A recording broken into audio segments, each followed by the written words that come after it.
Nous sommes à Kinshasa le dimanche 8 juin 2008. Le Stade des Martyrs accueille le match aller des préliminaires aux éliminatoires jumelés CAN Mondial 2010.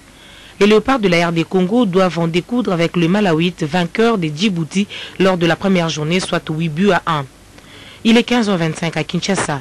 Le Stade de Martyrs n'est pas rempli comme un œuf alors qu'on les souhaitait. Et pour cause, le prix du billet n'est pas à la portée de toutes les bourses.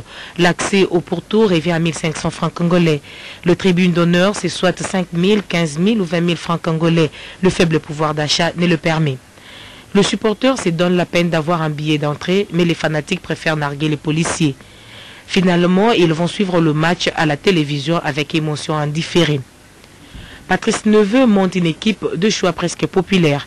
Kidiaba Dikaba, Ilunga Erita, Larissa Mabiala, Gladys Bokesse, Tcholola, Youssouf Moulumbu, Poutou Trésor, Mbokani, Chabani Chris, Matumuna Roum.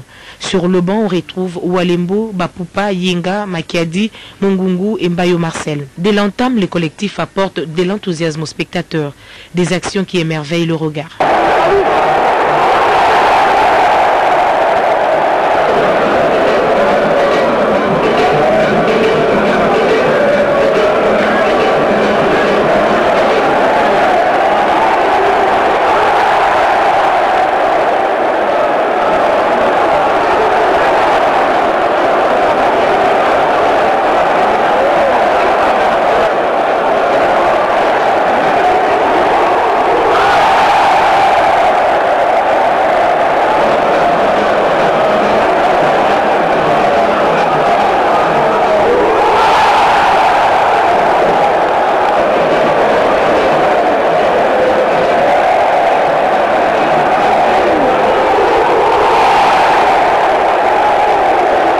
Le comble, c'est qu'elle ne rapporte rien au résultat, synonyme de l'obtention d'une place confortable. Les questions se posent. Avons-nous des attaquants des spectacles ou c'est les parfums congolais qui ne collent pas au ballon FIFA? La maladresse est-elle une autre forme de jouer au football ou c'est la communion d'esprit qui fait défaut? Nos attaquants peuvent-ils tirer à distance ou le jeu offensif n'est réservé qu'à la surface des réparations? N'avons-nous pas maudit notre équipe par des propos déplacés ou finalement c'est la complaisance dans l'octroi des primes qui sera à la base? Les réponses à ces interrogations à la fin de l'enquête. La première période se termine sur un score nul vierge.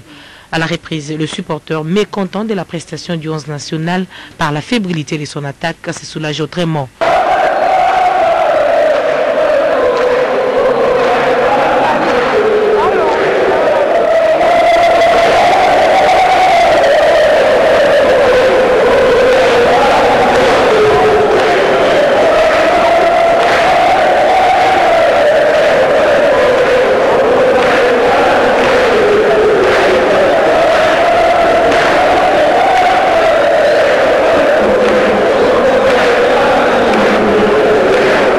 Malgré les bons et loyaux services rendus à la nation lors de précédents challenges, le capitaine Chabani Nunda, à cause d'un passage à vide, est mal remercié par ceux qui l'applaudissaient hier et l'appelaient affectueusement doublé brassard.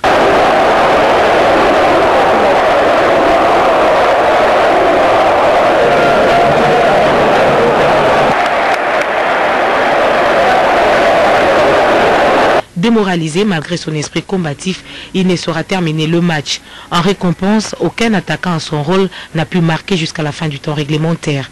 Néanmoins, il est et reste un pion majeur, ennemi pour les défenses adverses. Les jours se suivent, dit-on, ils ne se ressemblent pas. Et aux évolués d'ajouter, l'ingratitude est condamnable. Le quattro arbitral soudanais a abattu un travail de professionnels, accorde par l'arbitre central à la 74e minute un pénalty indiscutable au Congolais après une action en 1-2 menée par Poutou et Matumuna à l'entrée de la surface de réparation. Au sortir de Chabani Nunda, capitaine attitré des Léopards, c'est Roum Matumuna qui, par dérogation, récupère le flambeau. Conscient de la responsabilité, il s'hasarde à tirer cette balle arrêtée. En 2 temps, il inscrit l'unique but de la partie. On serait à la maternité, on parlerait d'un enfant accouché par césarienne. Malgré les tentatives orchestrées de part et d'autre, le score restera inchangé jusqu'au terme de la rencontre. À 1-0, les Léopards se réconfortent en 3e position avec 3 points, ex-aequo avec le Malawi qui l'emporte sur les goals average amoindri dorénavant à +6. But applaudi, point empoché, mais la joie n'était pas si naturelle.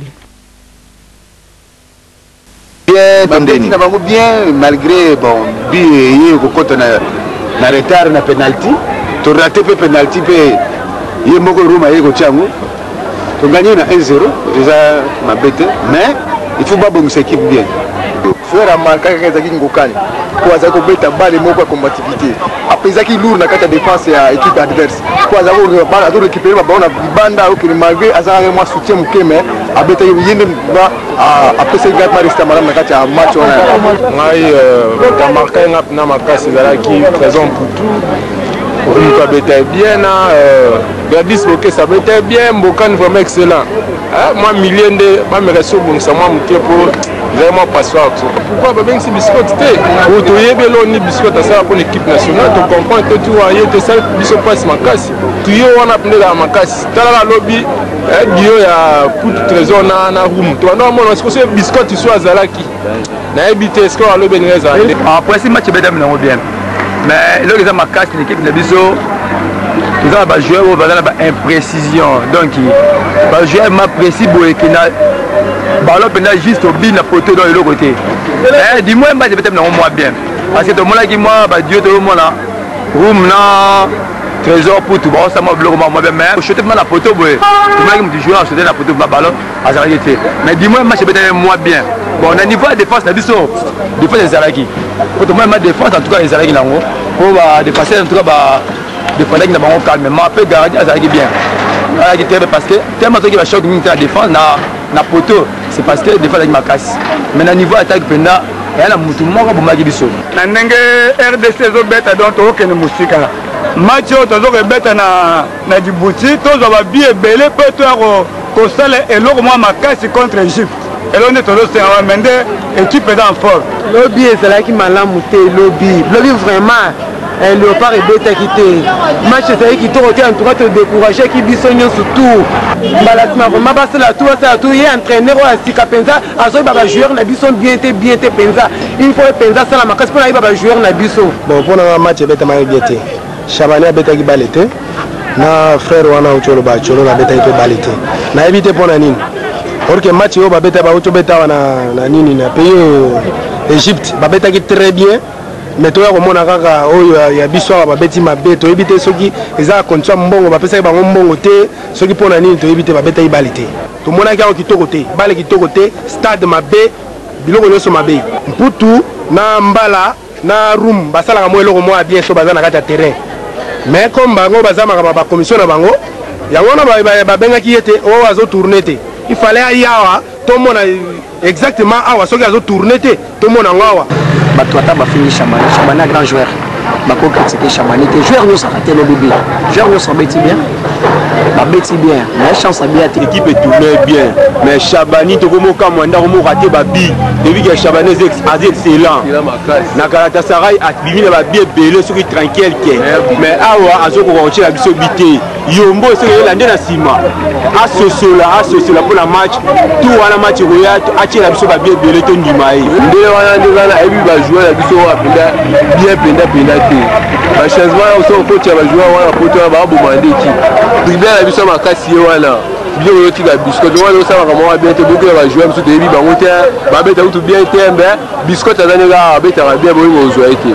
Biso ma lemba to aposa ya biscuit abeta na terrain. Match les gars bien équipe eza bien mais pour mes équipes bataka bazate il faut tout le bataka de pointe oui il faut pas le bataka de pointe mais match beta ma bien sur le plan technique et beta minango bien beta mi kitoko l'homme du match Chabani azaki joueur moko makasi que normalement ceux qui manquent non likamamabe za bien de balobaka likamamabele joueur Chabani ko marquer même Sibi alors on a comprendre qu'est-ce qui se marche dans une équipe nationale cela veut dire ba joueur nyoso basali wana bravo na entraîneur alors ça Moussa mais alors quand même il faut quand même biso to fuma motema joueur moko ti abeti mabe nyoso abeti bien peluge eza mabe balo zo sala rôle nango to esaka na terrain il faut quand même abongisa terrain dans le sens que non balo coulera très bien on va voir le bezanga qui pena na attaque on zaki un doublé na marque ya ba nani biscuit pour pénétrer la pour meki libane de sima il fallait mouvement au côté na kati et tu vas dribble biscuit mais pour porter entre un plus et puis on va voir pour Chabani en tout cas Chabani c'est un grand joueur parce que on va bola bola il était pas manager ça bola boyer à ça grand joueur à ça bité balle va bola boyer